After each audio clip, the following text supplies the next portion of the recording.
Alors, bonsoir et bienvenue aux gens dans la salle et aux gens qui sont à la maison. Bienvenue à la séance ordinaire du Conseil de la municipalité d'Ormstown. Nous sommes lundi, le 2 juin 2025. Il est 18h30. Donc, présents ce soir à la réunion du Conseil sont les conseillers Thomas Van Door, Jacques Guilbeault, Michel-André Aymon, Valérie Taillefer et Shane Beauchamp. Le conseiller Stephen Ovens est déclaré incapable provisoirement de remplir ses fonctions par décision de la Cour supérieure du district de Beauharnois en date du 2 mai 2025. Il est donc absent de cette séance ordinaire par la suite de cette suspension.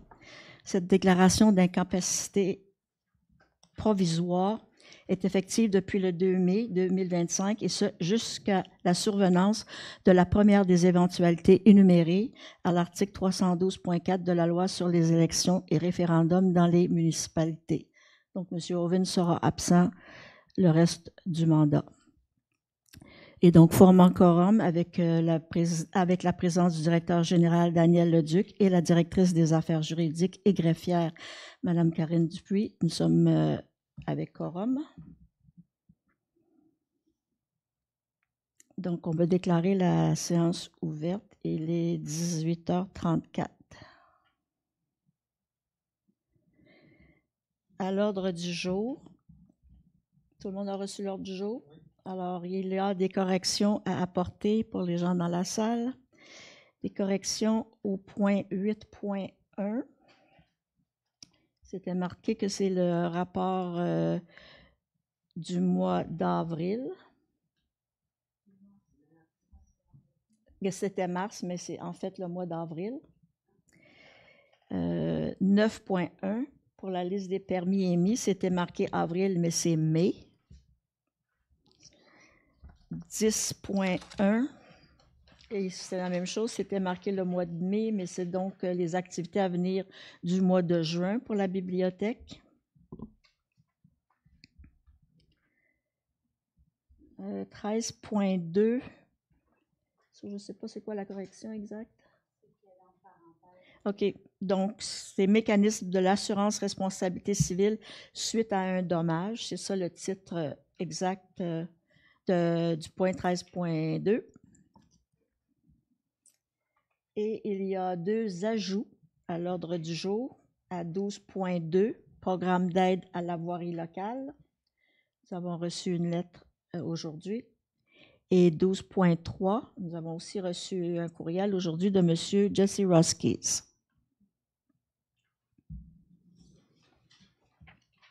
Alors, est-ce que j'ai un proposeur pour l'ordre du jour? Jacques Guilbeault, et c'est appuyé par Valérie Taillefer.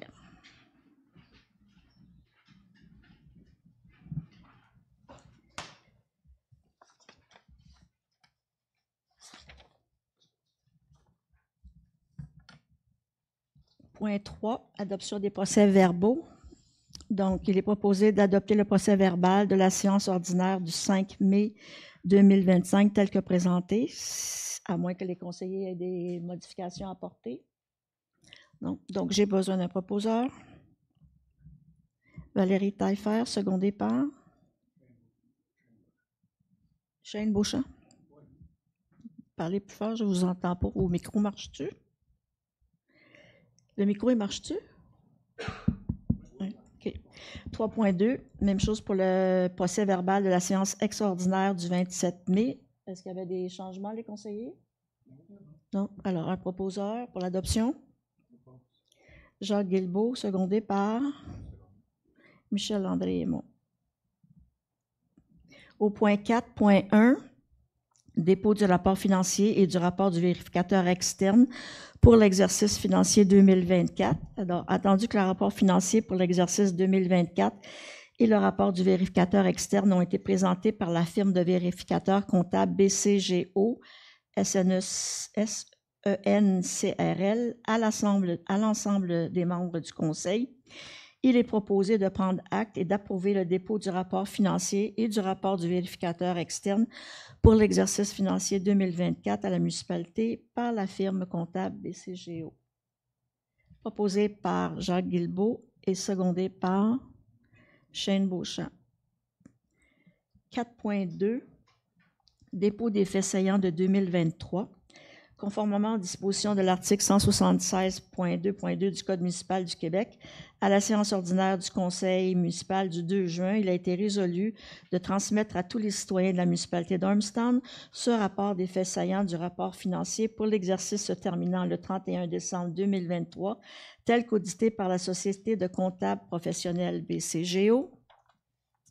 Et donc, le rapport de l'auditeur indépendant décrit qu'à leur avis, à l'exception du fait que la municipalité n'a pas évalué ni comptabilisé de passifs au titre des obligations liées à la mise hors service des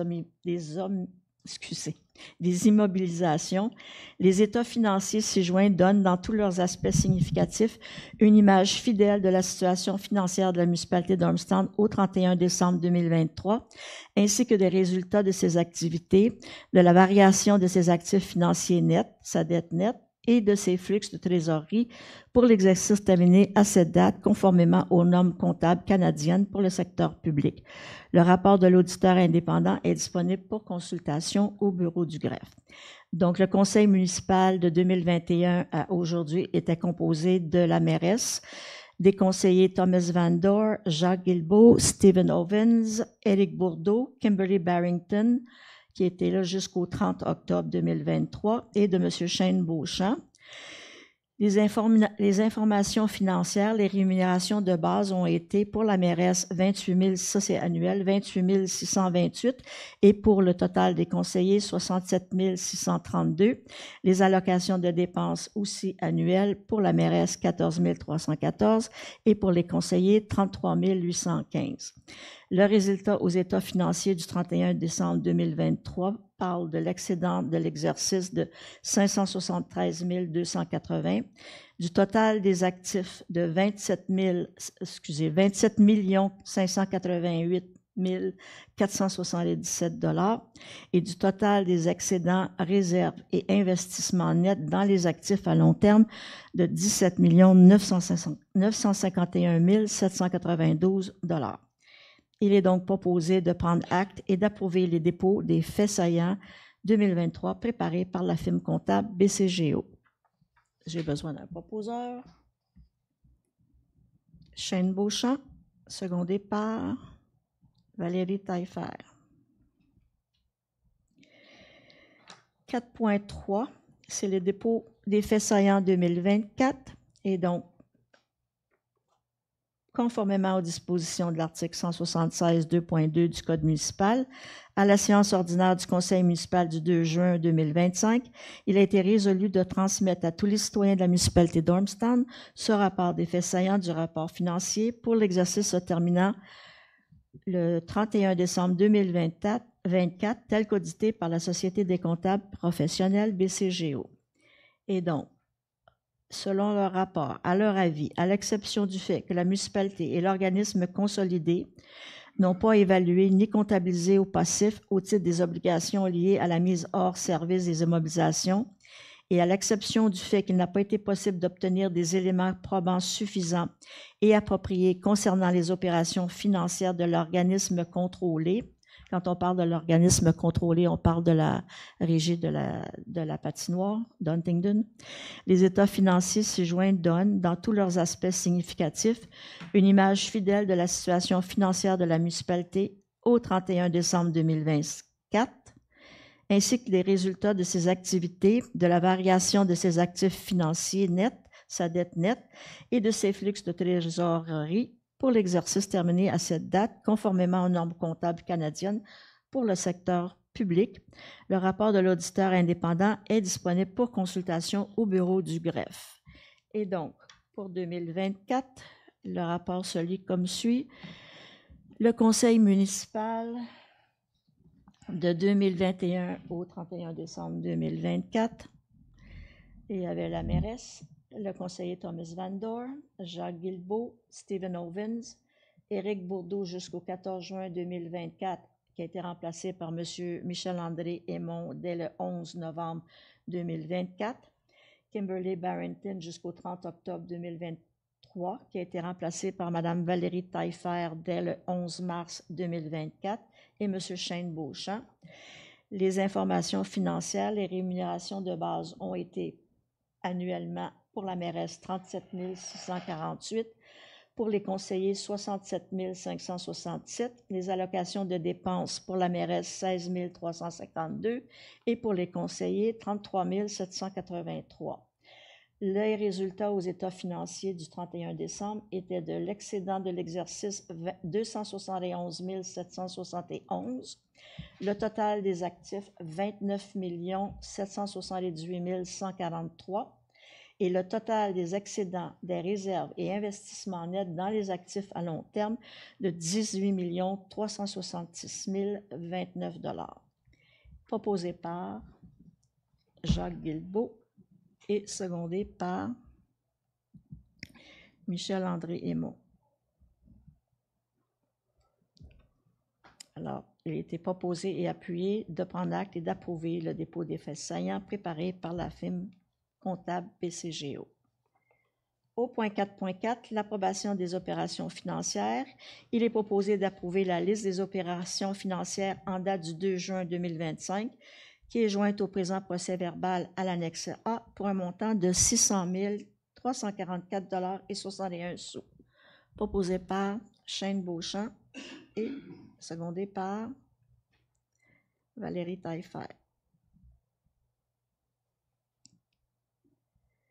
4.5, dépôt de l'organigramme. Attendu que la municipalité a révisé son organigramme, il est proposé de prendre acte et d'approuver le dépôt du nouvel organigramme.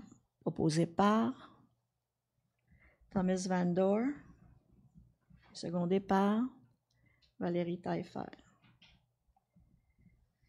Au point 6, 4.6, désignation de Stéphanie Sigouin à titre de fonctionnaire désigné et officier désigné de la municipalité.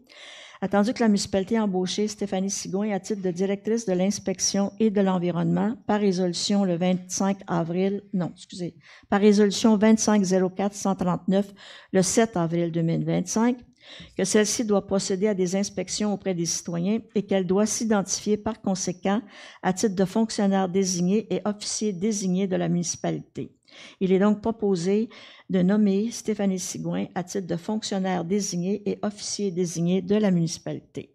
Proposé par Shane Beauchamp et secondé par Michel-André Aymon. 4.7, permanence d'emploi pour le directeur à la culture, parc, loisirs et développement communautaire. L'embauche d'un directeur à la culture, parc, loisirs et développement communautaire et que sa période de probation a été complétée avec satisfaction. Il est donc proposé de confirmer l'embauche de Christophe Lefranc au poste de directeur à la culture, parc, loisirs et développement communautaire pour occuper les fonctions et assumer les rôles, responsabilités et tâches généralement reconnues et octroyées à ces fonctions. Proposé par Thomas Van Doore et secondé par Shane Beauchamp. À 4.8, c'est la facture d'excavation Usereau concernant le branchement pour les tuyaux d'égouts et aqueducs à la municipalité pour le 15-15 et le 15-25 route 201. Et donc, attendu que la municipalité a adopté en 2019 le règlement sur le financement du coût des branchements aux réseaux municipaux sur la route 201 Sud, ce qui fait suite aux travaux qui avaient été faits de branchement des maisons qui sont situées le long des travaux sur la 201. La municipalité avait fait un règlement sur le financement qui prévoyait que la municipalité partageait les frais avec les propriétaires de ces maisons concernées pour le coût de ce branchement. Et donc, attendu que les propriétaires du 15-15 et du 15-25 route 201 veulent se brancher aux réseaux municipaux, que les propriétaires ont fourni une soumission d'excavation Usereau pour le branchement de ces deux adresses, 15-15, 15-25 route 201, au montant de 29 725 plus taxes. Il est donc proposé d'autoriser le paiement d'une facture d'une somme maximale de 29 725 plus les taxes en faveur de excavation Usereau D'ailleurs, ça, c'est la partie que la municipalité paye et les propriétaires ont aussi une partie à payer. Et c'était les 2 dernières maisons qui restaient à brancher sur ce secteur de la 201. Donc, proposé par Thomas Van Dor et secondé par Michel-André Aymon. 4.9, augmentation de l'assurance responsabilité civile. Attendu que le courtier Larreau, courtier d'assurance, a recommandé à la municipalité d'augmenter sa couverture d'assurance responsabilité de 5 millions à 7 millions, que le coût pour l'augmentation de chacun des millions est de 871 $ plus taxes et que le coût total pour l'augmentation de 2 millions est de 1 742 $ plus taxes. Il est donc proposé d'autoriser l'augmentation de la couverture d'assurance responsabilité civile de 2 millions supplémentaires pour un total de 7 millions et d'autoriser le paiement d'une somme de 1 742 plus taxes en faveur de la FQM Assurance Incorporée pour permettre l'augmentation de la couverture d'assurance responsabilité civile de 2 millions de dollars supplémentaires.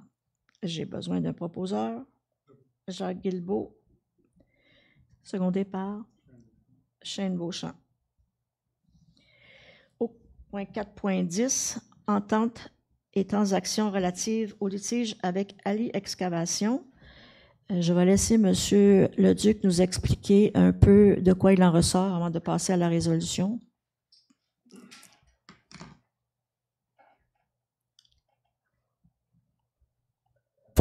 Oui, OK, c'est bon.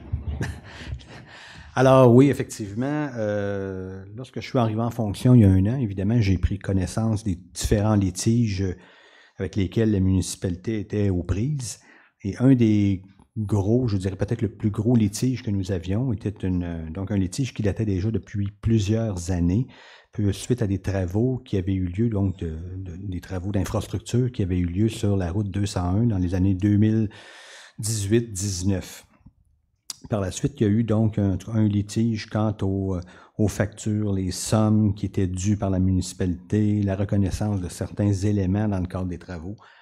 Alors, tout ça a fait en sorte que, en 2022, Ali Excavation avait déposé une poursuite de plus de 1,2 million contre la municipalité.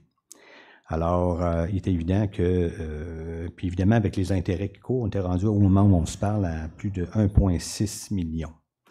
Alors donc, écoutez, à cela, ce qui était aussi au-delà de l'importance des intérêts et des frais qui couraient, il y avait aussi le fait que, à cause de ce litige, nous n'avions pas accès à des programmes de subvention auxquels nous avions droit, ce qu'on appelle le programme Infrastructure Québec Municipalité, le PIQM.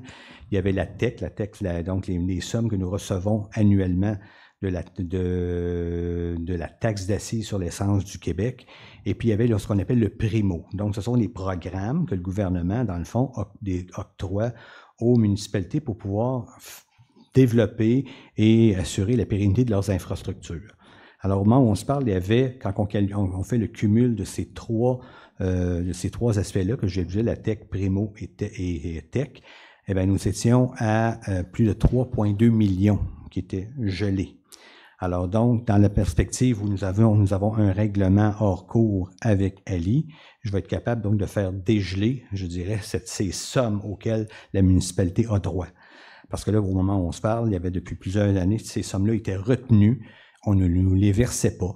Alors donc, je suis très heureux, Madame la mairesse, de pouvoir dire que nous sommes peut-être on voit la lumière au bout d'un long tunnel qui aura duré bien des années.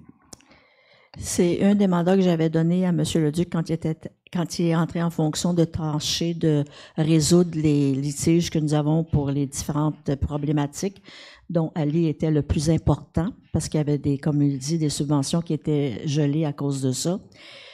Par contre, ça a été un travail assez long et ardu pour lui et notre ingénieur de pouvoir déchiffrer, je vous dirais, le méli-mélo de documents qui étaient disponibles ici et chez nos avocats pour pouvoir comprendre la situation, pour ensuite pouvoir dire on était à l'aise pour aller discuter d'une possible entente avec Ali Excavation. On peut pas se promener là, se présenter, excusez, pour négocier quand on n'est pas certain de notre dossier, puis quand on n'est pas certain d'avoir toutes les informations nécessaires. Alors, depuis plusieurs mois, l'ingénieur et M. Leduc ont travaillé à déchiffrer ce dossier, à trouver qu'est-ce qui était acceptable comme demande de part et d'autre, et de pouvoir finalement s'asseoir avec Ali Excavation pour arriver à une entente. Alors oui, je suis très fière du travail que ces deux personnes ont mis et du temps et des efforts qu'ils ont mis pour pouvoir permettre à la municipalité de pouvoir dégager les sommes qui étaient gelées en conséquence de ça. Donc, attendu que la municipalité et Ali Excavation désirent mettre fin au litige entre eux et qu'un projet d'entente et transaction a été soumis au Conseil et que les membres du Conseil ont pris connaissance de ce projet, il est proposé et résolu d'autoriser le directeur général à signer cette entente et transaction au nom de la municipalité. Proposé par... Alors, vous pouvez comprendre qu'on ne dévoilera pas les détails tant que cette entente ne sera pas signée en bonne et due forme. Ce qu'on espère pouvoir faire dans la semaine ou deux qui vient. Donc, proposé par Jacques Guilbeault et secondé par Michel-André Aymon. Au point 5, 5.1, avis de motion et dépôt du projet de règlement 12-2025 sur la circulation et les limites de vitesse. Donc, un avis de motion est donné à l'effet qu'à une séance subséquente de ce Conseil, il sera déposé pour adoption, le règlement 12-25 sur la circulation et les limites de vitesse. Le projet de règlement est déposé à la présente séance, il y en a en arrière, conformément à l'article 445 du Code municipal, et des copies du dit projet et de règlement sont mises à la disposition du public. Donc, j'ai besoin d'un conseiller pour donner l'avis de motion. Shane Beauchamp. 5.2, c'est avis de motion pour le projet 07-2025 sur la circulation des camions et des véhicules outils. Donc, un avis de motion est donné à l'effet qu'à une séance subséquente, il sera déposé le projet de règlement 07-2025 sur la circulation des camions et des véhicules outils. Donc, là, c'est juste l'avis de motion. J'ai besoin d'un proposeur. Jacques Guilbeault donne l'avis de motion. Le projet de règlement sera déposé le mois prochain, j'imagine? OK. Dès que le plan sera prêt. 5.3, avis de motion et dépôt du projet de règlement 352-2025 de la MRC du Haut-Saint-Laurent. Et donc, un avis de motion est donné à l'effet qu'à une séance subséquente de ce Conseil, il sera déposé pour adoption le projet de pour adoption le règlement 352-2025 de la MRC du Haut-Saint-Laurent, soit le règlement harmonisé applicable par la Sûreté du Québec et l'autorité compétente relativement à la sécurité publique, à la protection des personnes et des propriétés, aux animaux, aux nuisances, au colportage, au stationnement, au parc linéaire et aux régatiers et prêteurs sur gage. Le projet de règlement est déposé à la présente séance et conformément à l'article 445 du Code municipal, des copies du dit projet de règlement sont mises à la disposition du public. Donc, c'est le projet de règlement de la MRC qui a été travaillé avec les 13 municipalités pour donner à la Sûreté du Québec les points sur lesquels nous leur demandions d'insister quand ils font leur apport de leur travail régulier, les demandes des 13 municipalités et nos règlements municipaux de chacune de ces municipalités-là doivent conformer avec ce règlement harmonisé. Et ce que nous allons faire avec les nôtres aussi dans les prochaines semaines. Donc, j'ai besoin d'un conseiller pour donner l'avis de motion. Tom Van Door. Au point 6, c'est sans objet. Au point 7, 7.1, octroi du contrat pour l'approvisionnement en sel de déglaçage pour la saison hivernale 2025-2026 attendu que la municipalité a procédé à un appel d'offres public sur invitation pour octroyer le contrat pour l'approvisionnement en sel de déglaçage pour la saison hivernale 2025-2026. 3 soumissions ont été reçues en date du 29 mai 2025, que la conformité des offres reçues a été validée, que la soumission de sel Warwick n'est pas conforme. Donc, 2 soumissions ont été analysées pour l'attribution du contrat, soit Compass Minéral Canada Corporation au montant de 114,72 sous plus taxe la tonne et Sel Windsor Limité au montant de 100,44 plus taxe la tonne. Donc, en conséquence, il est proposé d'octroyer le contrat pour l'approvisionnement en sel de déglaçage pour la saison hivernale 2025-2026 à Sel Windsor Limité au montant de 100,44 plus taxe la tonne. Proposé par Jacques Guilbeault et secondé par Shane Beauchamp. À 7.2, octroi pour le contrat en approvisionnement d'abrasives AB10. La municipalité a procédé à un appel d'offres public sur invitation pour octroyer le contrat pour approvisionnement en abrasifs AB10, que 2 soumissions ont été reçues en date du 29 mai 2025. La conformité des offres qui ont été reçues a été validée et 2 soumissions ont été analysées pour l'attribution du contrat, soit Gravière Sablière Leblanc Inc. au montant de 29,20 plus taxe la tonne et Beauval Inc. au montant de 25,70 plus taxe la tonne. Il est donc proposé d'octroyer le contrat à Beauval Inc. au montant de 25,70 plus taxe la tonne pour le contrat d'approvisionnement en abrasif AB10. J'ai besoin d'un proposeur. Shane Beauchamp, secondé par Thomas Van Dor. 7.3. Octroi du contrat pour la fabrication et l'installation du panneau de contrôle au poste Linda. Attendu que la municipalité a procédé à un appel d'offres public sur invitation pour octroyer le contrat pour la fabrication et l'installation du panneau de contrôle au poste Linda, qu'une seule soumission a été reçue en date du 29 mai 2025, soit celle de Technivolt Electric Inc. pour un montant de 46 000 plus taxes. Attendu que la conformité de cette offre a été validée et que la somme prévue au budget pour ce contrat est de 45 000 taxes incluses, le directeur des travaux publics a communiqué avec Technivolt Electric afin de renégocier à la baisse la soumission.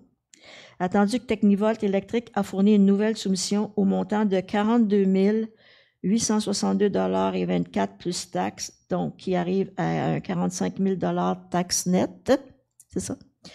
Il est donc proposé d'octroyer le contrat pour la fabrication et l'installation du panneau de contrôle au poste Linda à Technivolt Electric Inc.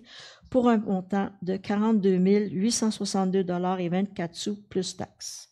Proposé par Thomas Van Dor, secondé par Shane Beauchamp.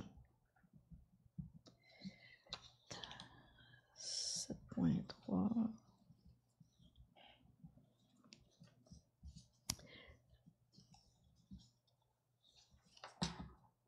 « 7.4.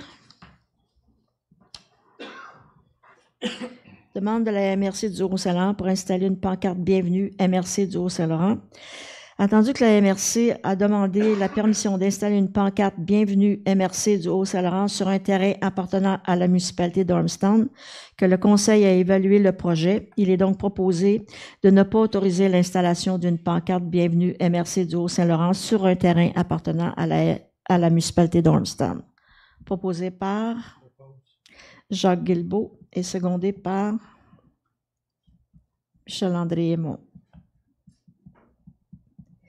7.5, autorisation de procéder à un appel d'offres de réfection du rang des Botreaux pour l'ensemble du projet en régie externe.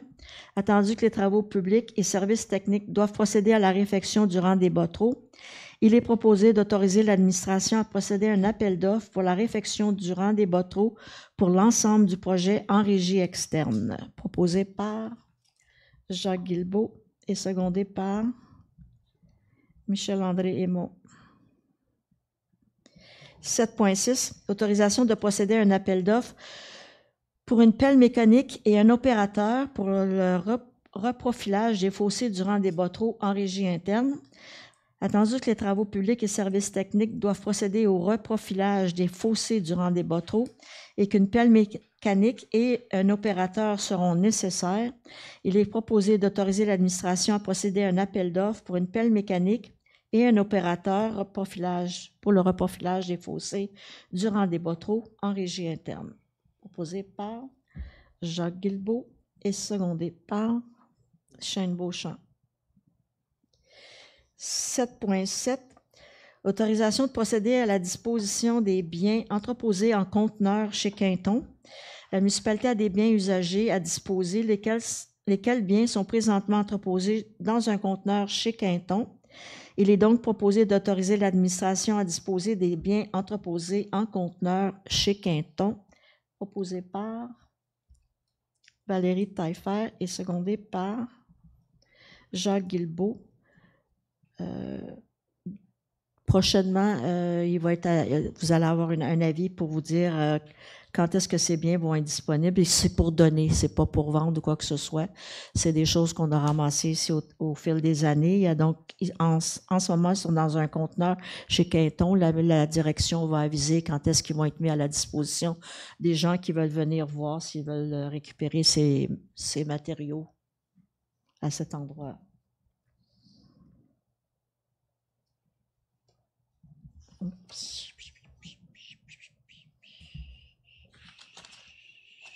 Je cherche au point 8 sur la sécurité publique. Le Conseil prend acte du dépôt du rapport de service incendie de la municipalité d'Ormston pour le mois d'avril. Donc, le service d'incendie a répondu à 11 appels pour des alarmes, 8 appels pour des alarmes de feu, et ils ont fait 11 vérifications pour des détections de fumée, d'odeur de fumée. On prend acte du dépôt.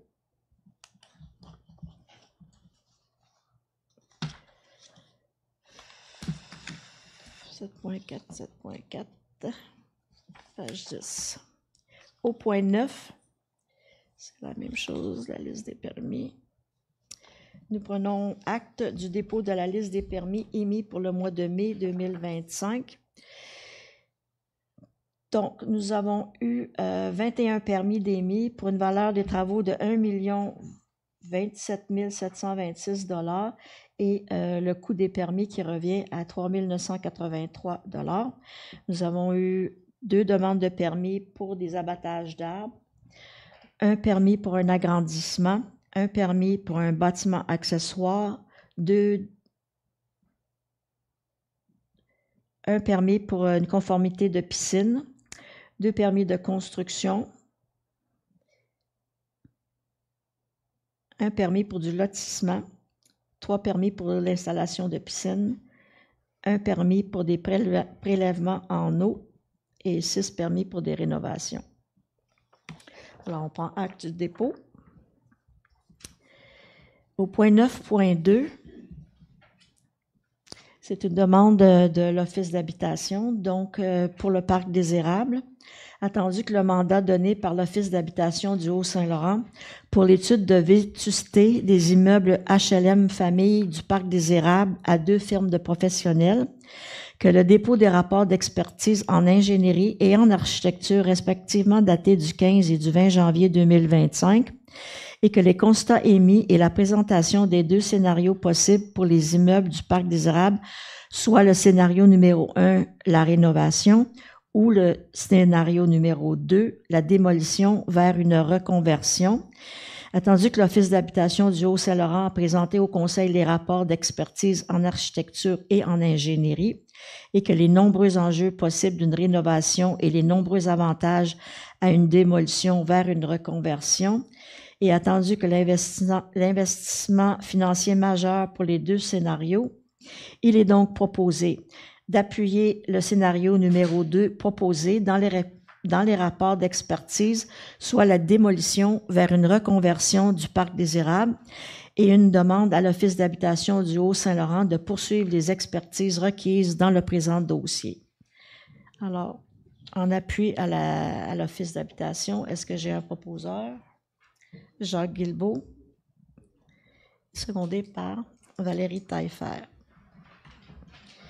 Au point 10, en culture, 10.1, les activités à venir au cours du mois de juin pour la bibliothèque. Le club de lecture TD pour les jeunes qui a commencé le 17 juin.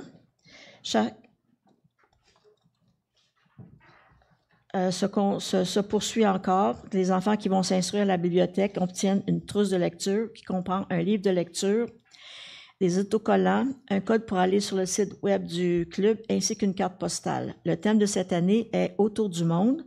Les enfants qui emprunteront des livres tout au long de l'été et qui relèveront les plusieurs défis qui leur seront soumis auront la chance de gagner des prix. Et donc, le club de lecture commence le 17 juin. Il y a les expositions d'œuvres artistiques qui font aussi une pause cet été pour laisser la place au Sentier des Contes. En suivant le sentier, les enfants et leurs familles parcourent un livre jeunesse page par page sur des panneaux suspendus dans la salle belle de la bibliothèque. Aux panneaux indiqués, les enfants pourront répondre aux questions à l'aide d'indices sur la feuille d'activité qu'ils auront reçue. Le Sentier des Contes est bilingue.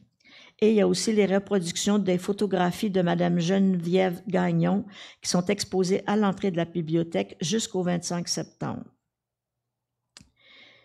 Donc, 9.2, le titre était « Mandat donné à la direction générale en 3 volets pour la négociation, consultation publique et sondage ». Présentement, M. Leduc, le directeur, est en négociation avec la firme, avec les gens qui représentent l'édifice du 55 Isabelle. Donc, il est présentement en négociation avec eux, qui sont représentés par M. Huot. Et suite au rapport qui nous sera fourni du directeur de ces consultations-là, il y aura les données vous seront présentées quand ils seront finis d'être présentés au Conseil. Alors, pour l'instant, il n'y a pas de décision de prise encore par rapport à l'avenir de l'emplacement de la bibliothèque. Alors, j'ai besoin d'une proposition pour que monsieur qu'il y ait un mandat pour la négociation, consultation future et sondage pour la bibliothèque. Jacques Guilbeault, appuyé par Michel-André Aymon.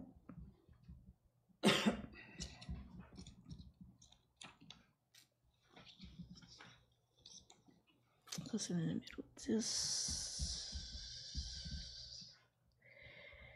Numéro 11 est sans objet. Numéro 12, les correspondances et les demandes. Nous avons reçu une demande d'appui pour de la mécanique agricole. Alors, un appui au centre de services scolaires de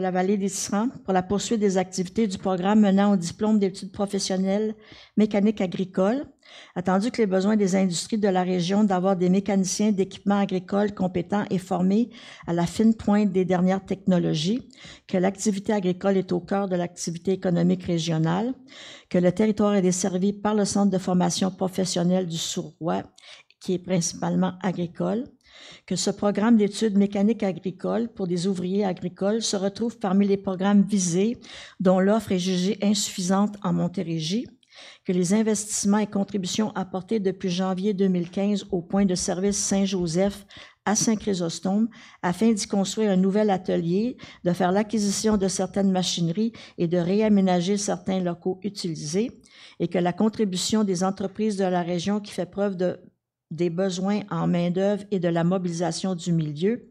Il est donc proposé d'appuyer la demande du Centre de services scolaires de la vallée des Tisserands pour offrir le programme d'études professionnelles mécaniques agricoles au point de service Saint-Joseph à Saint-Chrysostome afin de répondre aux besoins de la région. Proposé par Chêne Beauchamp et secondé par Valérie Taillefer.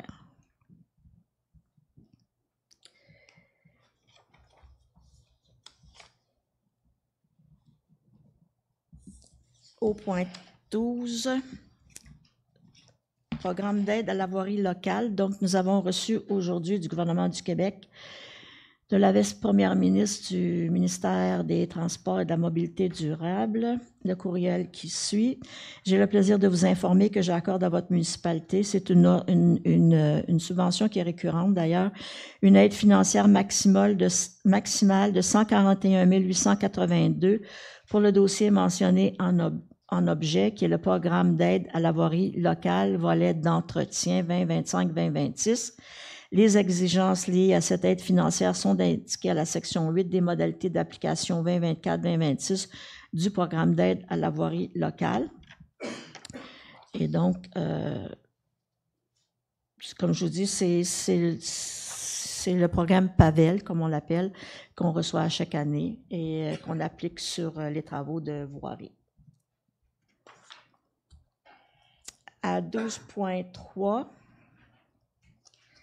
c'est courriel que nous avons reçu de la part de M. Jesse Roskis, qui, je vais attendre pour le passer à la période de questions. C'est des questions qu'il pose. Donc, pour donner la chance à tout le monde de pouvoir poser leurs questions, je le remets au point 14.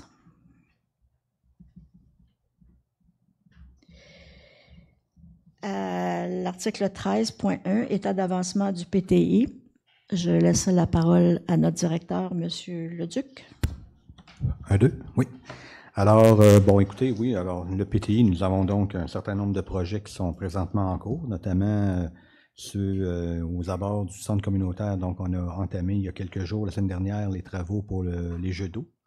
Alors, donc, les jeux d'eau devraient être complétés quelque part vers aux alentours de la Saint-Jean-Baptiste. Donc, il y aura déjà ce sont des travaux qui vont durer il y a une phase 1 cette année, puis une phase 2 l'année prochaine. Alors, donc, la phase 1 devrait être complétée pour, dans le fond, le début officiel de l'été avec le début du camp de jour. Donc, c'est une très, très bonne nouvelle dans les circonstances. Également, nous continuons donc, madame, à travailler sur... Est-ce que les gens vous entendent? Oui, OK. Ben, en tout cas, sinon, naturellement, je n'ai pas besoin de ça, je peux parler plus fort, hein, je n'ai pas de problème. C'est pas, je me modère. Autre chose aussi, nous avons évidemment tout le vaste dossier donc, de l'eau potable sur lequel nous travaillons présentement. Donc, la recherche en eau, le volet de tout le développement, du renouvellement des conduites. Mais ça, on comprendra que ce volet-là est bien sûr conditionnel aux subventions que nous obtiendrons au cours des prochaines années, mais on sait qu'il y a un vaste rattrapage qui doit être fait à cet égard-là. Voilà. Merci, M. Leduc. À 13.2, c'est le mécanisme de l'assurance responsabilité civile suite à un dommage. Donc, suite à des discussions avec notre assureur, la réponse que nous avons reçue concernant la responsabilité civile, c'est que le principe de base est que celui qui a causé le dommage doit dédommager selon qui a subi ce dommage. Par exemple, c'est celui qui brise une vitre avec une balle qui doit dédommager de ce bris. L'assureur, lui, doit donc déterminer quel est le dommage, qui a causé le dommage et quel est le lien entre les deux. Alors, pourquoi la municipalité exige une assurance responsabilité civile dans ses contrats? C'est pour que si un dommage est causé, l'assurance de celui qui a causé le dommage puisse prendre fait et cause pour lui et ainsi dédommager pour le dommage. Donc, autrement dit, lorsqu'une personne a une assurance habitation, c'est sa portion assurance responsabilité civile qui doit prendre en charge les dommages qui auraient pu être causés durant une partie de balle ou autre. C'est l'explication que nous avons reçue de notre assureur concernant notre responsabilité à nous dans les contrats. Donc, comme je dis, la plupart des gens qui ont même les gens qui sont en logement ont habituellement une responsabilité civile. La plupart ont une responsabilité entre 1 et 2 millions. Et quand les gens jouent, parce que là, la question avait été posée pour ceux qui jouent à la balle, qu'il y a des dommages qui seraient causés, malgré qu'on a pris des précautions pour mettre des filets autour du cours de balle et tout. Mais s'il arrivait un incident suite à une balle perdue ou quoi que ce soit, c'est la personne qui joue qui est responsable avec son assurance responsabilité civile. La municipalité, par contre, est responsable si une personne se blesse par rapport à un entretien qui n'est pas fait du terrain, des installations ou des choses comme ça. Donc, c'est la réponse que nous avons reçue. 13.3, pour les fêtes nationales qui vont avoir lieu cet été, pour celle du Québec, le 24 juin, il y aura une fête au parc Lindsay-Collin. Et la marche pour cette journée-là, donc il y aura ouverture du site au public au parc Lindsay-Collin à partir de 11h30. Il y aura présentation et animation du déroulé de la journée avec Dan P. Il y aura des services de restauration, barbecue, grillade, hot dog, barbe à papa, popcorn, boisson. Il y aura du maquillage, des jeux gonflables, du recyclage aussi avec Genie in a Bottle, Genie dans une bouteille qui fait le recyclage spécial. Il y aura des remerciements aux partenaires et aux commanditaires et aussi la présentation de la journée et des remerciements aux partenaires. À 12h30, il y aura l'hommage au drapeau du Québec, un hommage traditionnel. À 12h40, il y aura le discours patriotique. Entre 13h15 et 14h, il y aura la danse en ligne. Et de 14h30 à 16h, il y aura le spectacle avec Andréane Martin Band. Et à 17h, la fermeture du site. Le 13.3 fait état des fêtes nationales pour la fête du Canada le 1er juillet. Et ces journées-là, c'est vraiment la journée de la fête. Donc, le 24 juin même et la semaine d'après, le 1er juillet, donc le mardi, aussi au parc Lindsay-Collin. Il y aura l'ouverture du site à 11h30 avec présentation et animation du déroulé de la journée avec Zoé Jean Deslauriers. Il y aura aussi service de restauration, maquillage, jeux gonflables, le recyclage avec Génie dans une bouteille, les remerciements aux partenaires et commanditaires. Il y aura la présentation de la journée et les remerciements aux partenaires. À midi, il y aura Zoé Jean Deslauriers qui sera au piano avec des voix. À 12h30, il y aura 12h30 à 12h40, le discours patriotique. 13h15 à 14h, la danse en ligne. 14h30 à 15h30, les percussions avec Compagnia. 15h45, le spectacle de Kevin Harvey, Pierre Lachance et Guy David. Et à 17h, fermeture du site. Et les 2 jours, en cas de pluie, les activités auront lieu au centre récréatif. Donc, nous passons maintenant à la période de questions. Je vous avise que vous avez 30 minutes pour la période de questions, 5 minutes par personne, une question par personne. Et si vous avez le temps, si après il n'y a pas trop de questions, il y aura la chance d'avoir une deuxième question. Madame Bourgoin, allez-y. Jacqueline Bourgoin, 1576, route 201. J'avais remis une lettre à la réception lundi passé. Oui. Et ce n'était pas sur l'ordre du jour. Donc, c'était concernant la bibliothèque. Je veux savoir, je comprends bien que vous avez une proposition ce soir, mais le sondage avait déjà été sorti et critiqué, et beaucoup de rumeurs et ainsi de suite. Pourquoi que ce sondage-là avait été sorti avant d'avoir une proposition, un mandat? Le sondage est une décision de la mairesse de voir à faire un petit pouls de la population. C'était pas en vue de prendre une décision, c'était juste en vue de faire une première démarche bien simple pour aller chercher un début comme je dis, de pouls de la population pour savoir qu'est-ce que les citoyens en pensent. C'est pas un sondage scientifique de quoi que ce soit. C'est juste de poser la question et de voir, premièrement, ce que les citoyens vont répondre. Quelle serait leur réponse à date?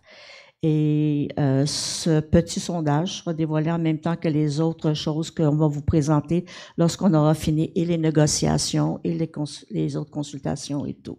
Mais quand on arrive à cette proposition-là, vous avez 3 volets dans une proposition.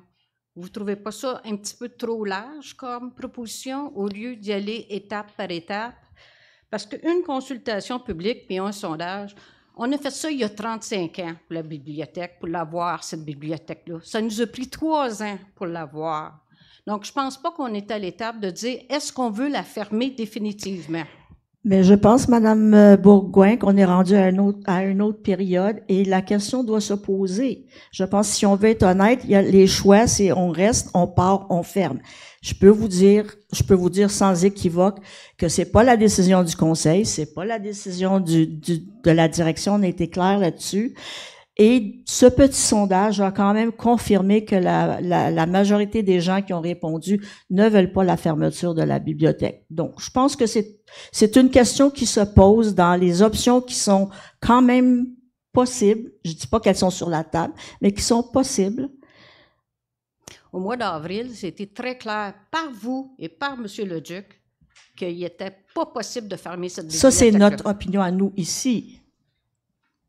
Je pense que la question se pose aux citoyens aussi, et je suis contente de dire que la majorité de ceux qui ont répondu ne sont pas en faveur de cette option-là.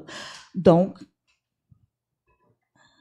c'est quand même assez clair, là, que personne ne veut la fermeture de la bibliothèque. Par contre, si dans la prochaine consultation ou dans le prochain sondage que les conseillers vont demander, la question revient, je pense qu'elle est normale qu'elle soit là. Je ne sais pas c'est qui est en arrière de Ormstown Observer.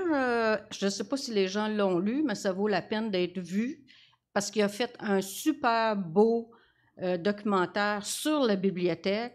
Il a tout mis ce qui était beau en évidence. C'est super ce qu'il a fait. Et toutes les questions qu'il a posées, je me demandais, est-ce que vous allez répondre? Je ne sais pas si c'est les mêmes que celles que j'ai reçues. Non, je ne réponds pas aux affaires sur les réseaux sociaux, madame. Okay. Si cette personne veut s'identifier et envoyer ses questions ici, oui, évidemment, on va y répondre.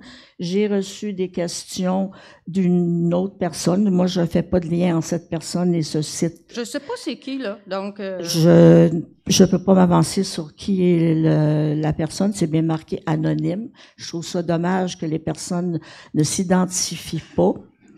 Mais moi, je ne peux répondre qu'aux questions qui sont envoyées ici à la municipalité par des gens qui s'identifient. Je pense que c'est normal. Allez-vous chercher ma lettre que j'ai remise à la réception lundi passé? Je lis la lettre.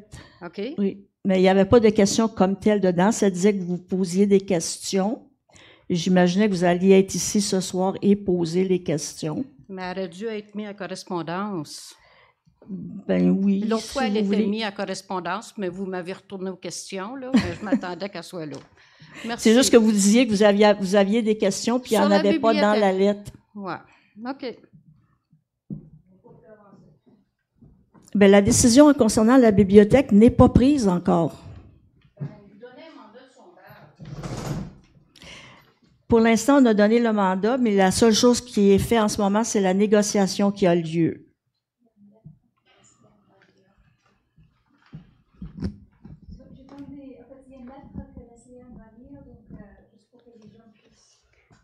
I'm going to speak in English. Take your time. Sorry, I don't know if so I just want to say good evening, and I'm glad to be here and be able to speak. My name is Leslie Ann Hine. I'm here with Catherine McCulley, who is a member. We're part of the David Suzuki Ormstown Butterfly Way project. And we wanted to speak about the unfortunate destruction of the pollinator garden that was built in front of the town hall that had been here since June 2022. Catherine and I put it in at the request of the mayor, who was very excited to have participate in supporting pollinators. So our local bees, butterflies, and moths. So we were quite dismayed that we noticed that the garden had been severely disrupted. A pollinator garden is made up of native plants that were indigenous to here before colonization. They have an intricate relationship with butterflies, bees, moths that not just any plant from Asia or Europe can have to support them. For bees, it's important for the care of the garden as much as the type of a plant.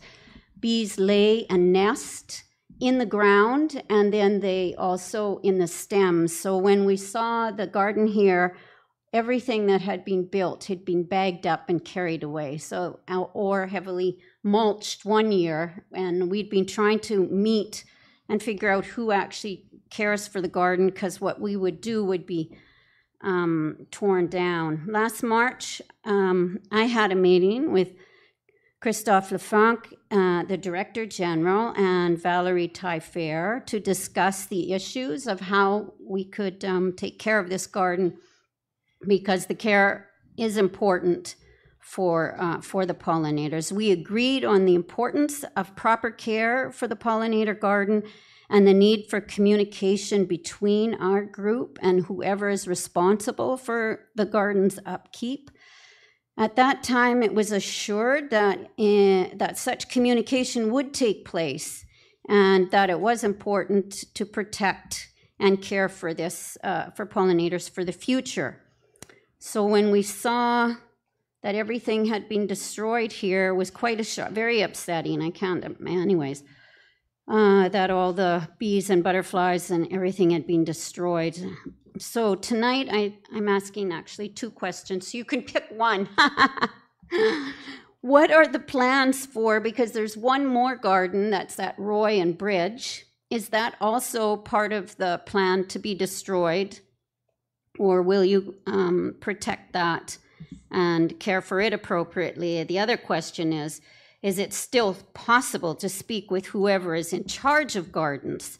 It's been 2 years now. We've been trying to figure out who is in charge, and if we can just pass on. It would take like 15 minutes, 30 minutes max to share how the care of a garden to support pollinators. So if that's possible, we would still like to collaborate and work towards doing that.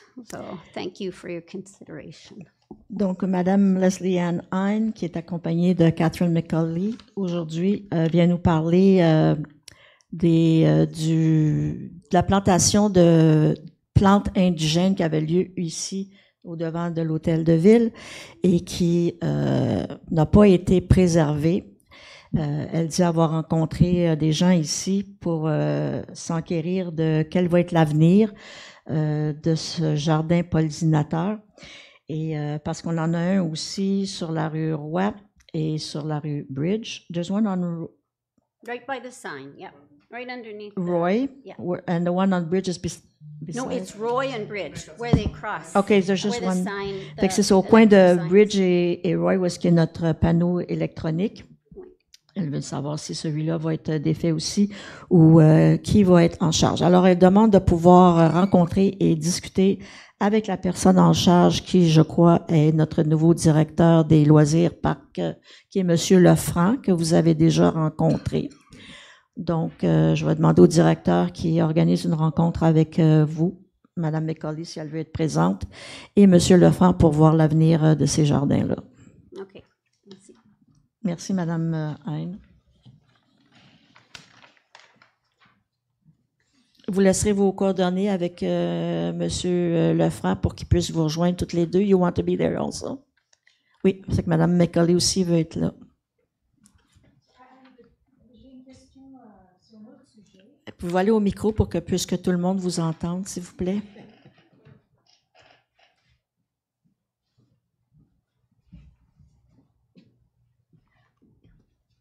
Voilà, je vois que sur le point urbanisme, le 9, le point 9.2, le parc des Je Arabes. m'excuse. Pardon? Quel numéro?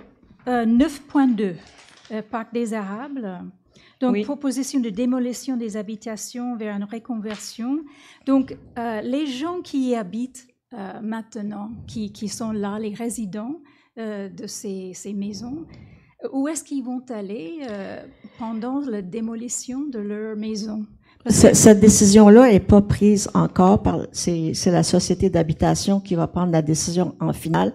Pour l'instant, il y a 2 scénarios, la rénovation ou la démolition. L'Office d'habitation ici nous a demandé d'appuyer le deuxième scénario qui est la démolition. Le gouvernement veut modifier les structures à l'avenir. Premièrement, ils veulent moins d'espace à entretenir. Ils veulent avoir plus de bâtiments. Donc, sans doute que les semi-détachés qui sont là en ce moment deviendraient des quatreplex ou des sixplex. C'est encore à une étape très embryonnaire. Il y aura des rencontres entre l'Office et la municipalité pour regarder tout le travail qui va devoir être fait pour le zonage et tout si on modifie les bâtiments et la grandeur des bâtiments. Le gouvernement ne prévoit pas faire des bâtiments à l'avenir avec des sous-sols non plus à cause des risques d'inondation et tout. Mais ils ont quand même un délai approximatif de 2028 pour que les décisions soient faites et les travaux entrepris. On n'a pas eu cette discussion-là par rapport à qu'est-ce qui arrive avec les résidents, mais j'imagine que, bon, ils vont pas faire toutes les habitations en même temps. J'imagine qu'ils vont en faire une à la fois. Et encore là, il faut décider de quel genre de disposition va avoir lieu sur le même site. Est-ce que ça va être des blocs plus grands? Est-ce que ça va être plus séparé? Il n'y a rien de tout ça qui est encore mis sur papier. Là, c'était juste Mme Marton, la directrice, est venue nous rencontrer pour dire il y a 2 scénarios. Le gouvernement semble pencher vers le deuxième scénario et eux aussi, parce que les bâtiments sont quand même très vieux. Il y a beaucoup de sous-sols qui sont craqués, où il y a d'infiltration d'eau, les fenêtres sont terminées et tout. Et les coûts sont astronomiques par rapport à une reconstruction. Parce qu'on est aussi en manque énorme de logements sociaux, de reprendre ces emplacements-là qui sont quand même très grands et de faire plus d'habitations sur un même lot. Ça permettrait d'avoir plus de logements. Ils veulent aussi intégrer à l'avenir dans ces logements-là des 3,5 pour avoir aussi des personnes seules et aussi pour des personnes âgées, qui n'était pas le cas avant, c'était juste pour des familles. Donc, il y a une modification là aussi à faire dans leur façon d'allouer ces logements-là aussi à l'avenir. Mais c'est vraiment embryonnaire en ce moment. Entendu, mais actuellement, il y a combien d'habitations? Il y a combien de personnes logées? Il y a 24 habitations en ce moment. 24. C'est des 5,5 avec sous-sol, sous-sol non fini. D'accord. Et la vision pour l'avenir, c'est combien d'habitations? Ça va tout être à discuter dès qu'ils vont avoir l'approbation que c'est pour le scénario 2.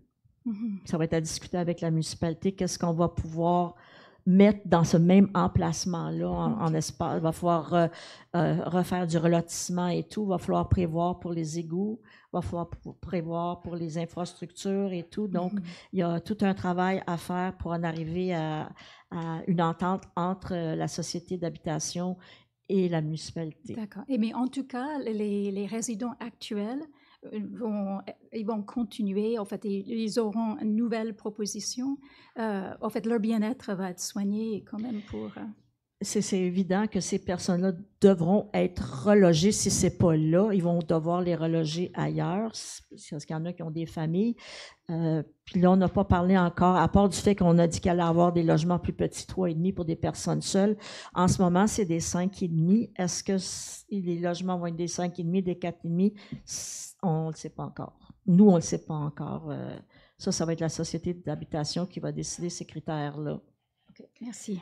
Mais l'obligation de reloger les personnes est là.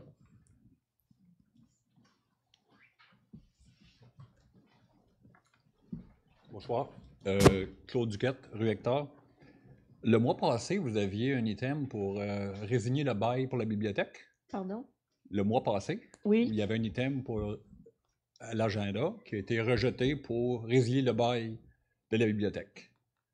C'est pas là ce mois-ci. C'était pour résilier le bail actuel. Oui, OK. Sans savoir ce qu'on allait faire. Même dans le cas où on va re-signer un bail, ça va être un nouveau bail. Ce ne sera pas une signature du bail actuel ou ce ne sera pas reporter le bail actuel parce qu'il y a des clauses là-dedans qui ne s'appliquent pas à la municipalité. Oui, le bail finit juste en juillet l'an prochain, c'est ce que vous nous aviez dit? Et vous aviez 6 mois pour résilier le bail ou pour renégocier? Au moins 6 mois, oui. OK. Mais c'est parce que le bail tel qu'il est écrit en ce moment Il y a des clauses qui ne s'appliquent pas à la municipalité, qui ne conviennent pas. Donc, s'il y avait signature de bail, ce sera un nouveau bail, On comprend pas ça. celui qui existe en ce moment. OK. Parce que le bail est pour 20 ans, avec des périodes de 5 ans. OK. Et c'était ça la résolution qui était proposée le mois Et qui a dernier. été rejeté. Oui. Là, on a eu notre fameux sondage Facebook. Est-ce que c'est l'avenir de faire des sondages sur Facebook? Il y à en la a ville? énormément. Et c'est comme ça qu'on va fonctionner à la Il y en a énormément. S'il y a un prochain OK. sondage, ce sera au conseil de décider sous quelle façon, mais ce n'est OK. pas ça qui a été discuté. Bon, puis après ça, là, ce soir, ce que j'ai compris, c'est qu'on a donné à M. le Duc le mandat de renégocier. Ça veut-tu dire que les négociations avec le propriétaire de l'immeuble pour la bibliothèque n'étaient pas entamées? C'est pas le propriétaire, c'est celui qui les représente, M. Huot. Peu importe. Il y a déjà eu une première rencontre. Là, il y a eu une deuxième rencontre. Ça sent l'improvisation, là. Excusez, C'est là. pas de l'improvisation, c'est les gens doivent être disponibles. Et M. Huot et nous, on a des horaires de travail qui sont quand même assez chargés. Et dès qu'il y a un moment de disponible, les deux personnes se rencontrent. Cette fois-ci, M. Huot est venu sur place. Il y a eu une deuxième discussion. Et pour l'instant, le résultat de cette discussion qui a eu lieu jeudi n'a pas encore été présenté au conseil parce que, bon, il n'y a pas eu le temps de rencontrer le conseil depuis jeudi dernier. Ça va se faire sous peu. Puis Et une des demandes de M. Huot, c'est que pour l'instant, les négociations doivent rester confidentielles. ça, on comprend ça. Mais non, c'est le Puis les sentiment négociations, de beaucoup de monde, c'est que ça sent l'improvisation et l'urgence d'en finir avec la bibliothèque. C'est ce qu'on justement, ressent. c'est pas parce qu'il y a urgence, mais parce que les choses prennent du temps qu'il faut s'y prendre d'avance. Parce que négocier un contrat de ce genre-là, c'est pas quelque chose qui se fait en 2-3 jours. Il va y avoir des représentations entre les deux personnes, présentées au conseil. Le conseil en discute, va dire avec Monsieur le Duc s'ils sont satisfaits ou s'ils veulent qu'ils retournent négocier. Il va y avoir des give and take de chaque bord là, sur les clauses de ce contrat-là. Mais c'est ce qu'on ne comprend pas. Là. Lorsqu'on nous a vendu l'idée, on nous a dit c'est un contrat de 5 ans et on va avoir une solution dans 5 ans pour la bibliothèque. C'était ce qui nous avait été vendu au CBR à l'époque. Vous n'étiez pas là. Non, On est à la date limite et je sens que rien n'a été fait. Et là, je sens qu'on veut régler ça. Et il y a des élections qui s'en viennent au mois de novembre. Oui. Là, je sens là, qu'on essaye de s'en faire passer une vite avant les élections. Pas du tout. Ben, c'est le Mais sentiment pour avoir de beaucoup de quelqu'un, monde dans le village. ça nous prend dans la municipalité, à la direction, quelqu'un capable de faire le travail. Nous avons cette personne-là présentement. Bravo. On espère que ça va être bien fait parce qu'on ne le sent pas du tout. Ça, c'est votre opinion. Je ne la partage pas. Mais on prend le temps de faire les choses. Est-ce qu'il y a d'autres questions?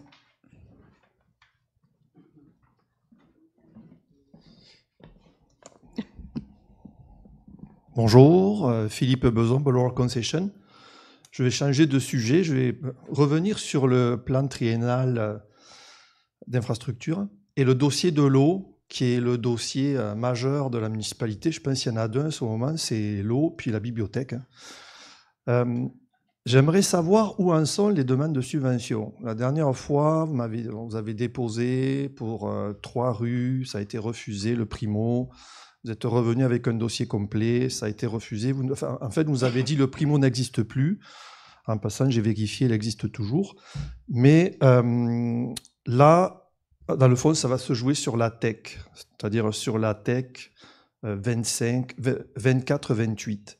Est-ce qu'une demande de subvention a été faite ou pas? Ça en est où au niveau des subventions pour l'eau? Parce qu'il y a ce qu'on voit, en fait, on ne voit rien. Il n'y a rien qui bouge pour l'instant. Donc moi, je pense qu'on voudrait être rassuré là-dessus et au moins être sûr que le volet subvention avance. Merci. Je vais juste répondre. Premièrement, il y a des choses qui avancent du côté de l'usine de filtration. Les subventions sont toujours en cours et notre ingénieur travaille très, très ardument sur ce dossier des puits qui vont aller avec aussi. Et ce qui est avec le Primo, c'est que notre demande originale n'avait pas été faite avec le Primo, avait été faite avec un autre projet. Et nous avions, à un moment donné, été informés que ce serait plus intéressant pour la municipalité, pour ce qui est des infrastructures, de procéder avec le Primo. Et nous avons fait le changement, puis ça a été passé en résolution. Je ne sais pas si M. Leduc veut rajouter là-dessus. Mais le primo a été refusé. C'est ça que vous avez dit la dernière fois en séance publique. C'est enregistré d'ailleurs. Le primo pour les infrastructures est fermé. Il n'a pas été refusé. Non, il n'est pas fermé. Il est ouvert. J'ai regardé sur le site du ministère jusqu'en 2030 ou 2031. Il n'est pas fermé. Alors, l'info qu'on a eue était qu'effectivement, le primo 2023, volet 2, est effectivement fermé. Mais je vais le vérifier. Ça dépend de quel volet. Vérifier, mais de toute façon, c'est hors sujet parce que maintenant, c'est plus primo, c'est la tech pour l'eau. Donc, la tech aussi, il y a des spécifications et nous avons passé des choses sur la tech.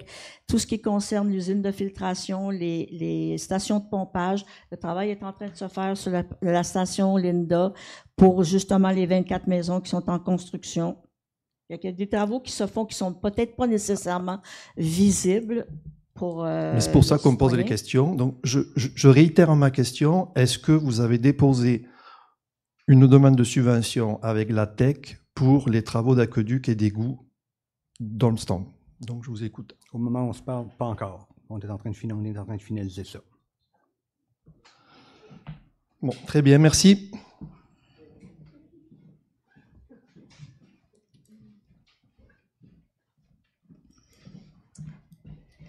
Je sens qu'on fait un retour à la bibliothèque.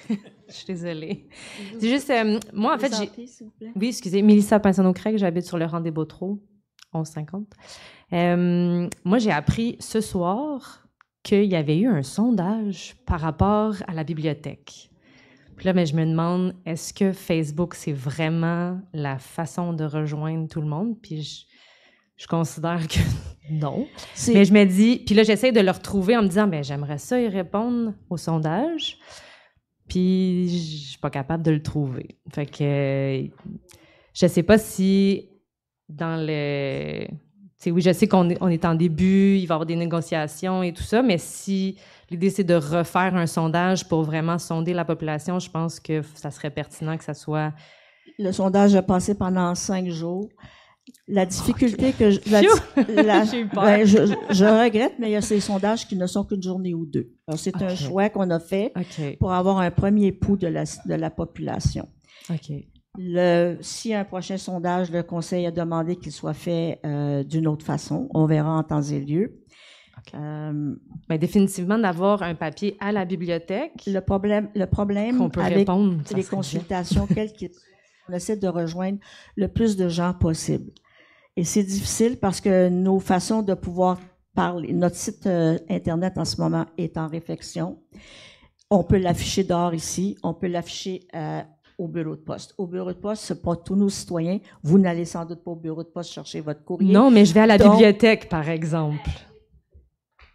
Je suis là, je ne peux pas le voir. Je suis toujours sur les manifestations, je n'ai pas vu. Alors... C'est ça, je vous dis, ça dure... Bien, on a quand même eu 150 personnes qui ont répondu. Pour un premier on est 3500 personnes en même temps, on est plus. Je comprends qu'on est 3500 personnes, mais il n'y a aucun sondage qui va nous donner 3500 réponses de toute façon. Je comprends, mais comme je dis, c'est un premier jet pour avoir un premier pouls de la population. Il y a quand même 150 personnes qui ont répondu. Il va y avoir d'autres étapes. Le prochain sondage, suite à ce que le Conseil a demandé, va être fait différemment. Il ne sera pas plus parfait. Il va donner encore un pourcentage de la population. Mais vous pouvez afficher à la bibliothèque. Il va y avoir d'autres mesures de prise. Si vous m'avez dit le bureau de poste, mais on s'entend que la bibliothèque, ça serait pertinent. Évidemment, évidemment, ça s'en vient.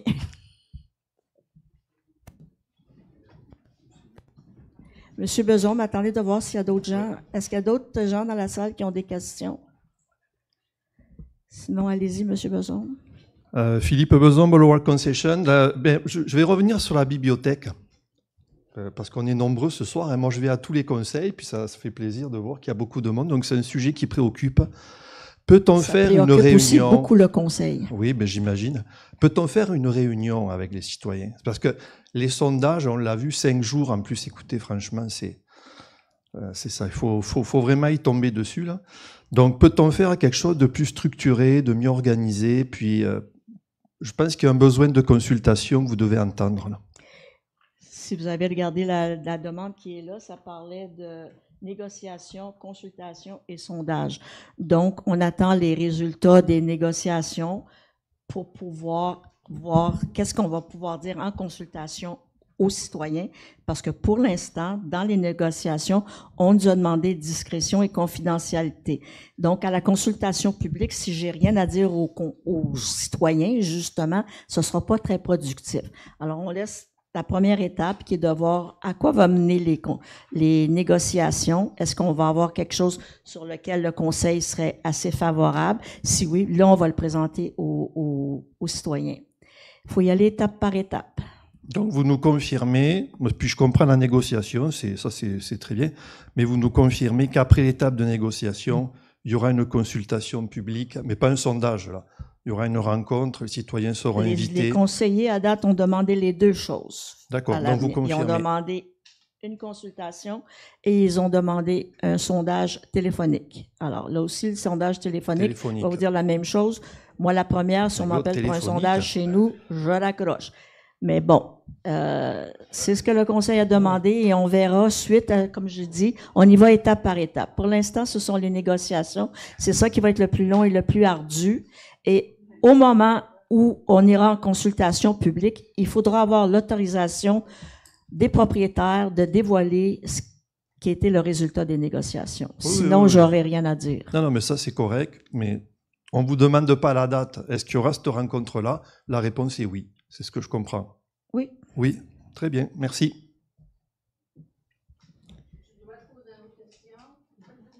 Oui, j'aimerais.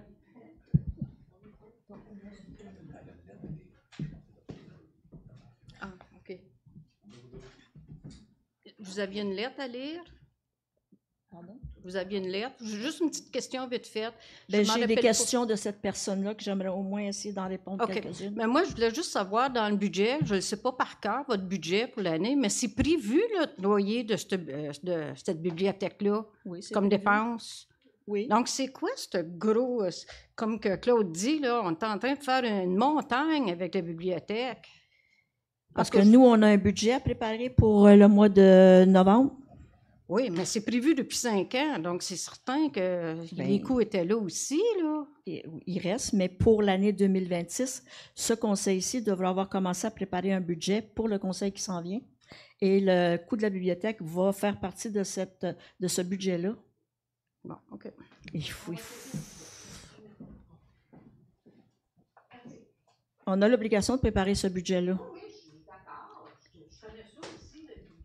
C'est ça, mais bon, le prochain budget va prendre en considération le coût de la bibliothèque, c'est évident. Ça va être à ce conseil-là de décider.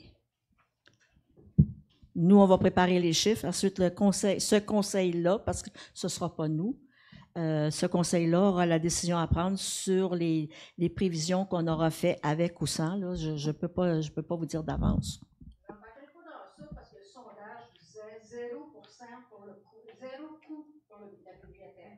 Zéro coût de loyer. Zéro coût de loyer.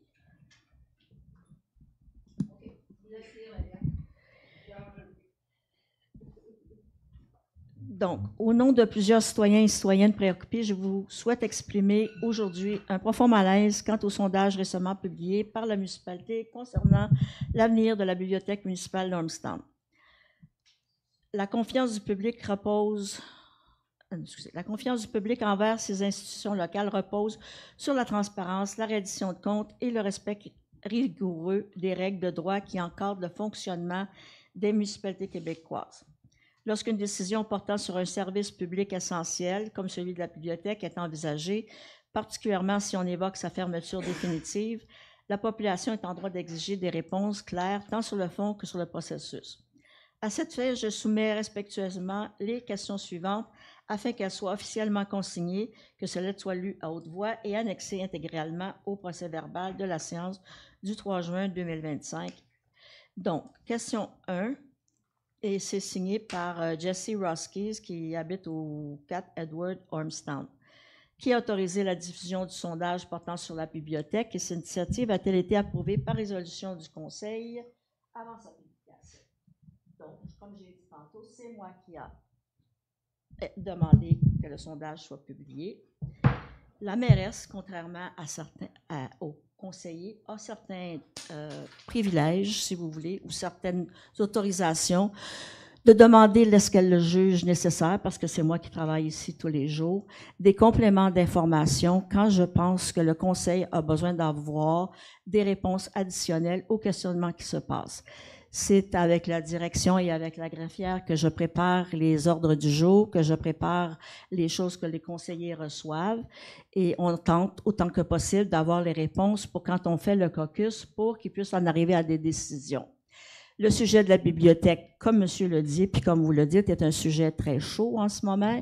Il y a beaucoup de rumeurs qui circulent et le conseil prend la situation très au sérieux et demande à la direction d'avoir toutes les informations nécessaires pour pouvoir regarder ce dossier-là dans son ensemble.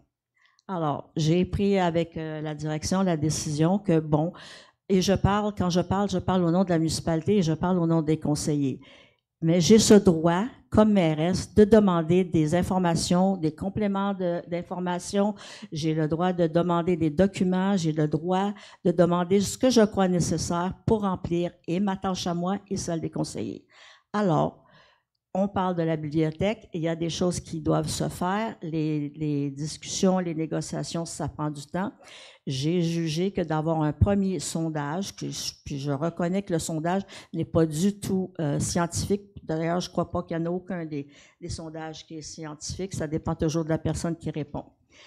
Et que ça donnait un premier petit outlook aux conseillers de ce que ces personnes-là pensent en ce moment au sujet de la bibliothèque. Ce n'était pas en vue d'aucune décision, ce n'était qu'un premier jet de savoir qu'est-ce que pensent nos citoyens en ce moment, avec les chiffres et avec les données que nous avons en ce moment. Et on a eu des réponses et c'est comme ça que ça s'est passé. Sa deuxième question. Il demande à quel moment le conseil municipal, puis je viens d'y répondre, à quel moment le conseil municipal dans son ensemble a été informé du contenu du calendrier de publication du sondage et a-t-il eu l'occasion de le réviser ou de proposer des modifications? Comme je dis, c'est une décision que j'ai prise avec les droits que j'avais de demander des compléments d'information. Et la façon que ces compléments d'information-là viennent peuvent varier. Ça aurait pu prendre une autre forme. J'ai choisi le sondage. C'est tout simplement comme ça que c'est arrivé. Et le troisième, étant donné que le budget municipal de 2025 prévoit le financement complet de la bibliothèque, sur quelle base la fermeture définitive a-t-elle pu être présentée comme une option légitime dans le cadre de cette consultation publique? Et je reviens encore à la même réponse quand on donne les choix aux gens, et tous les gens, pas seulement les gens ici assis à cette table, en ce qui concerne la bibliothèque, qu'on le veuille ou pas, il y a trois choix que les gens peuvent faire. Comme Madame a mentionné, il y a 4000 citoyens dans la municipalité d'Ormstown. Et donc, si j'ai 3000 citoyens à la séance publique qui me disent qu'on veut fermer la bibliothèque, que vous le vouliez ou non, il va falloir prendre ça en considération. Je ne crois pas du tout que c'est ça qui va arriver. Le conseil ne le croit pas, la direction ne le croit pas, puis le petit sondage le prouve. Il y avait moins d'1% des 150 personnes qui ont parlé de fermeture de bibliothèque. Je pense que ça met un point assez final sur ce thème-là, mais la question se pose quand même, comme celle qui se pose, est-ce qu'on reste ou est-ce qu'on part? Et donc, c'était simplement ça. Et donc, il dit que la population a droit à des réponses à ces questions fondamentales et avant que toute décision ne soit prise. Il n'y a aucune décision qui n'a encore été prise. Je reviens là-dessus encore. Et il nous remercie pour notre attention et notre engagement envers les principes. Est-ce qu'il y a d'autres questions ce soir? Je ne t'entends pas, je m'excuse. La période de 30 minutes est terminée. Alors, on met un terme à la séance de ce soir. Il est 19h56, proposé par Jacques Guilbeault.